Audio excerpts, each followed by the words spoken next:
ಅನ್ನ ಕದ್ದು ತಿಂದಂತಹ ಸನ್ನಿವೇಶವನ್ನು ಕೂಡ ತಿಳಿಸಿದ್ದಾರೆ. ಭಾವುಕ ಸುದ್ದಿಗಳಿದೆ.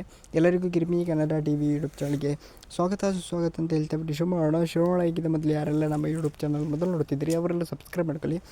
ಮತ್ತೆಲ್ಲ ಪಕ್ಕದಲ್ಲಿರೋ ಬೆಲ್ಲೈಕನ್ನು ಪ್ರೆಸ್ ಮಾಡಿ. ಬಿಗ್ ಬಾಸ್ ಕನ್ನಡ ಸೀಸನ್ 12ರ ಫಿನಾಲೆ ಅಂತ ತಲುಪುತ್ತಿದ್ದಂತೆ ಮನೆಯೊಳಗಿನ ವಾತಾವರಣ ಸಂಪೂರ್ಣವಾಗಿ ಭಾವುಕವಾಗಿದೆ. ಇಲ್ಲಿವರೆಗೆ ಪ್ರೇಕ್ಷಕರನ್ನು ನಗು ಜಗಳ ಆಟಗಳಿಂದ ರಂಜಿಸಿದ್ದ ಸ್ಪರ್ಧಿಗಳು ಫಿನಾಲೆ ಹೊತ್ತಿನಲ್ಲಿ ತಮ್ಮ ಜೀವನದ ನೋವು ನಲಿವುಗಳನ್ನು ಹಂಚಿಕೊಂಡಿದ್ದಾರೆ.